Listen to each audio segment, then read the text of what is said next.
फर्जी विज्ञापनों के जाल में फंस कर कई लोग ठगी का शिकार भी हो जाते हैं। जब तक उन्हें हकीकत पता चलती है तब तक उनका बहुत कुछ लुट चुका होता है।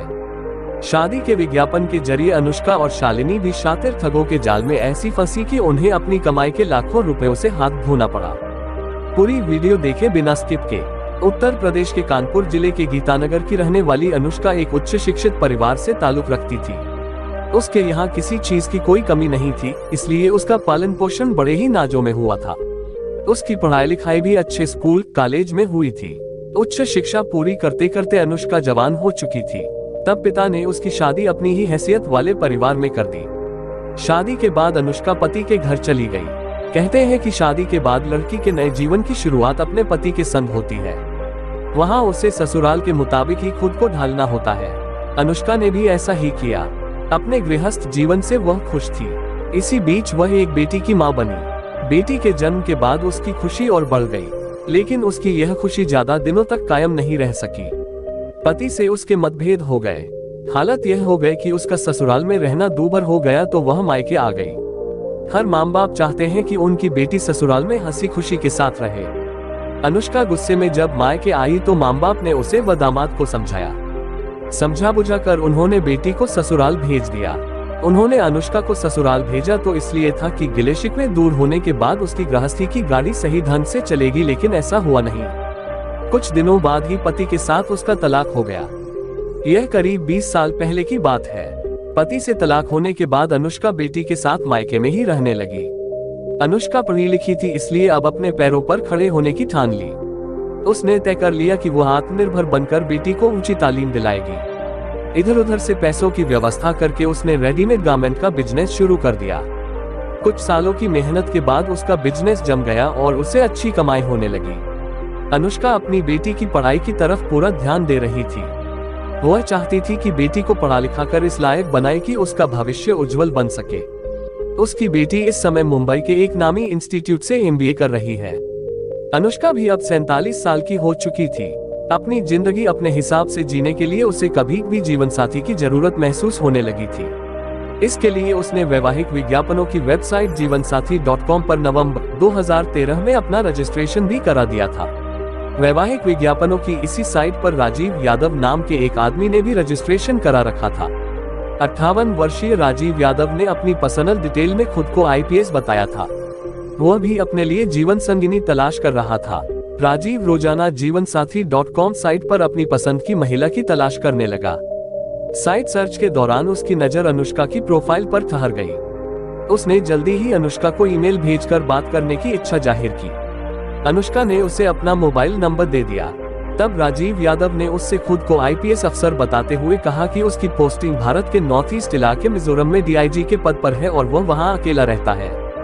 राजीव ने जब अपने बारे में बताया तो अनुष्का को लगा कि उसकी बाकी जिंदगी राजीव के साथ ठीक से कट जाएगी। कुल मिलाकर राजीव उसे अच्छा लगा। सोच विचार कर अनुष्का ने भी राजीव को अपना परिचय दे दिया और कहा कि पहले पति से उसकी एक बेटी है जो मुंबई में MBA की पढ़ाई कर रही है। राजीव ने उसकी बेटी को भी अपनाने की हामी भर ली। इसके बाद दोनों के बीच फोन पर बातचीत का सिलसिला शुरू हो गया। इसी दौरान राजीव ने बताया कि जब वह छोटा था कि उसके माँ बाप की मौत हो गई थी। एक छोटा भाई था जो भारतीय सेना में ब्रिगेडियर था। उसकी पोस्टिंग जम्मू कश्मीर में थी, लेकिन वहां हुए एक बम विस्फोट में उसकी मौत हो चुकी है। कुछ दिनों की बातचीत के बाद राजीव और अनुष्का ने शादी की बात फाइनल कर ली। उन्होंने तय कर लिया कि वे 13 दिसंबर 2013 को शादी कर लेंगे। राजीव यादव ने कहा कि वह मिजोरम से 13 दिसंबर को कानपुर पहुंच जाएगा और परिवार के नजदीकी लोगों के बीच एक सादे समारोह में उसी दिन शादी करके वापस लौट आएगा।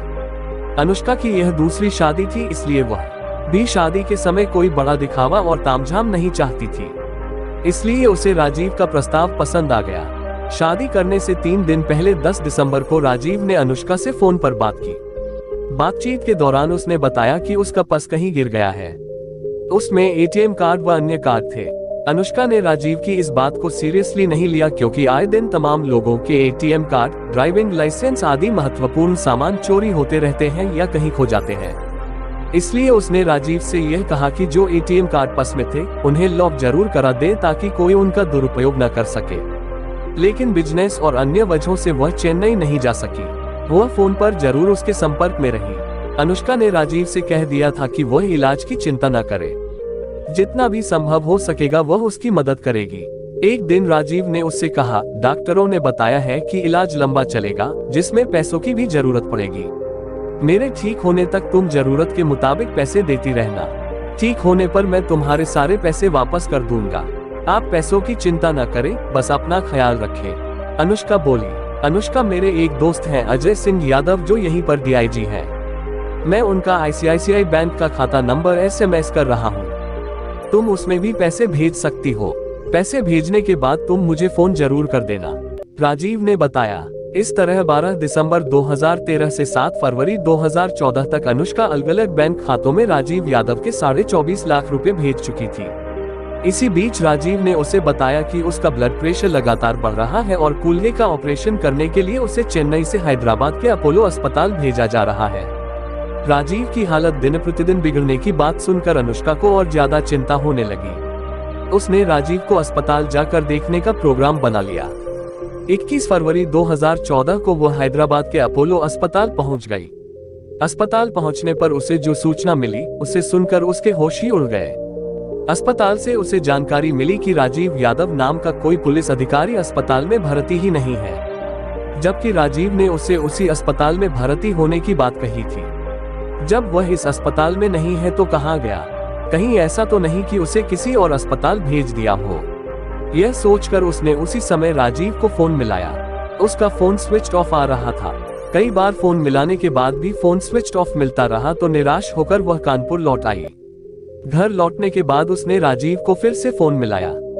इस बार फोन मिलने पर बात हुई तो राजीव ने अपनी सफाई में कहा कि सुरक्षा कारणों से वह अस्पताल में दूसरे नाम पर भर्ती हुआ है। राजीव ने उससे पैसों की और डिमांड की तो अनुष्का ने उसे अब पैसे न होने का बहाना बना दिया। अनुष्का ने जब उससे पूछा कि वह अस्पताल में किस नाम से भर्ती है तो उसने वह नाम नहीं बताया, बल्कि उसने फोन फिर से स्विच ऑफ कर लिया। इससे अनुष्का को राजीव की बातों पर शक होने लगा था। उसने राजीव को ICICI, oriental bank of commerce और कारपोरेशन बैंक के जिन खातों में पैसे भेजे थे, वह अपने स्तर से यह पता लगाने में जुट गई कि यह खाते किन नामों पर हैं। उसे पता चला कि आईसीआईसीआई बैंक और ओरिएंटल बैंक ऑफ कॉमर्स के खाते अजय सिंह यादव के थे, जो ग्रेटर कैलाश पार्क 2 नई दिल्ली का रहने वाला था, जबकि कारपोरेशन बैंक का खाता अमित चौहान का निकला, जो नोएडा के छलेरा गांव का रहने वाला था। जिस वोडाफोन मोबाइल नंबर से राजीव यादव बात करता था वह भी अमित चौहान के नाम पर लिया गया था। इसी बीच 26 फरवरी 2014 को अनुष्का को राजीव यादव ने फोन करके बताया कि वह अस्पताल से डिस्चार्ज हो रहा है। डिस्चार्ज होने के कुछ दिनों बाद उसे आईएएस एकेडमी मसूरी भेजा जाएगा। वह वहां कुछ दिनों इंस्ट्रक्टर के रूप में काम करेगा। राजीव ने अस्पताल का बिल चुकाने के लिए अनुष्का से कुछ पैसे और भेजने को कहा। चूंकि अनुष्का को राजीव पर शक हो गया था, इसलिए उसने उसकी बात को फोन में रिकॉर्ड करना शुरू कर दिया था। अपनी मजबूरी बताते हुए उसने उसे और पैसे देने में असमर्थता जता दी और पैसे न मिलने की बात सुनकर राजीव यादव ने फोन फिर से स्विच ऑफ कर लिया। इसके बाद वह फोन ऑन नहीं हुआ। शादी के जाल में फंस कर अनुष्का राजीव को 24.5 लाख रुपए दे चुकी थी और पैसे न मिलने की बात पर जिस तरह राजीव यादव ने अपना फोन स्विच ऑफ कर लिया था, उससे अनुष्का को लगा कि उसके साथ कोई बड़ा फ्रॉड हुआ है। दौरान पुलिस को उक्त नंबर की होंडा सिटी कार आती दिखी तो उसने उसे रोक लिया।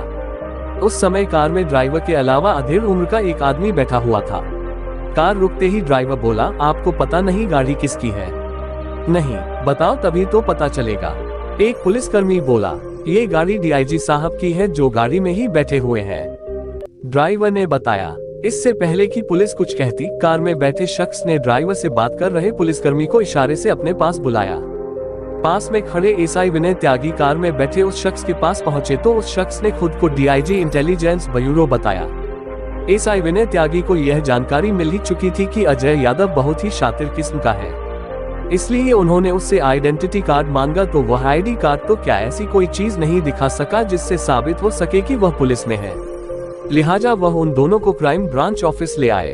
ऑफिस में जब उन दोनों से सख्ती से पूछताछ की गई तो उन्होंने अपने नाम अजय यादव उर्फ राजीव यादव व अमित चौहान बताए।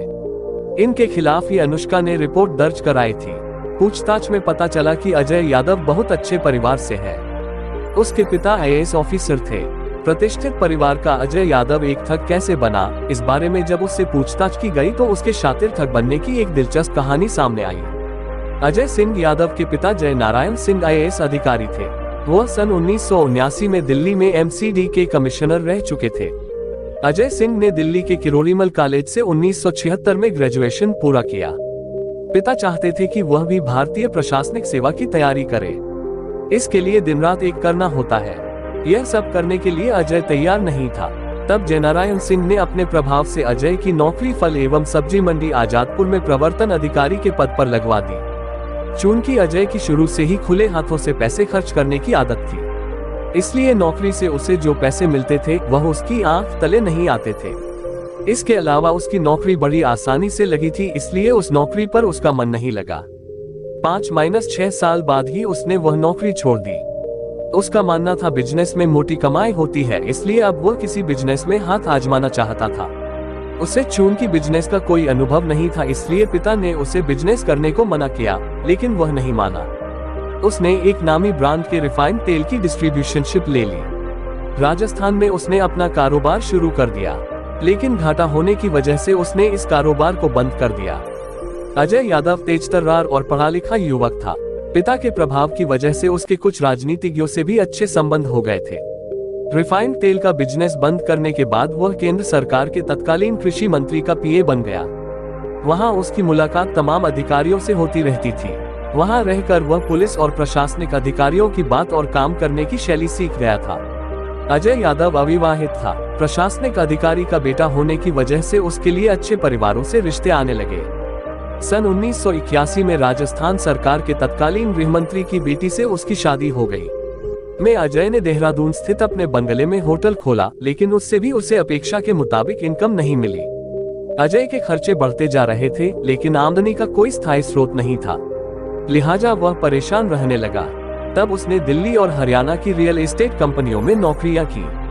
नौकरी में उसकी भागदौड़ ज्यादा हो गई थी, जिसकी वजह से उसे शुगर, उच्च रक्तचाप और अन्य कई बीमारियों ने घेर लिया। 2008-09 में वह पूरी तरह बेरोजगार हो गया तो उसे पैसों की तंगी होने लगी। अजय परेशान था कि ऐसा क्या काम करे कि उसे मोटी कमाई हो। तभी उसके दिमाग में उच्च परिवार की तलाकशुदा ऐसी महिलाओं को ठगने का आइडिया आया जो फिर से शादी करना चाहती हो। इसके लिए उसने जीवनसाथी.com वेबसाइट पर रजिस्ट्रेशन कराकर अपनी आकर्षक प्रोफाइल बनाई। प्रोफाइल में उसने अपना नाम बदलकर राजीव यादव लिखा और अपनी जगह किसी दूसरे का फोटो लगा दिया। नोएडा के छलेरा गांव के रहने वाले युवक अमित चौहान को उसने मोटी तनख्वाह पर नौकरी पर रख लिया था। प्रभाव जमाने के लिए अजय ने खुद को IPS अफसर और मिजोरम में DIG के पद पर तैनात बताया। इस आकर्षक प्रोफाइल को देखकर ही अनुष्का उसके जाल में फंसी थी, जिससे उसने 24.5 लाख रुपए ठग लिए थे। पुलिस ने जालसाज अजय यादव उर्फ राजीव यादव और अमित चौहान को गिरफ्तार कर न्यायालय में पेश कर जेल तो भेज दिया, लेकिन इसके बाद भी अनुष्का की मुश्किलें कम नहीं हुई हैं। अब अदालत की कार्रवाई में उसे कोर्ट के चक्कर लगाने पड़ रहे हैं। आपका क्या कहना है इस टॉपिक पर? कृपया रिप्लाई जरूर करें। वीडियो अच्छी लगी तो लाइक करें, शेयर करें और हमारे चैनल को जरूर सब्सक्राइब करें ताकि आने वाली वीडियो का नोटिफिकेशन सबसे पहले आप तक सबसे पहले पहुंचे। मिलते हैं अगली वीडियो में, तब तक के लिए जय हिंद, वंदे मातरम।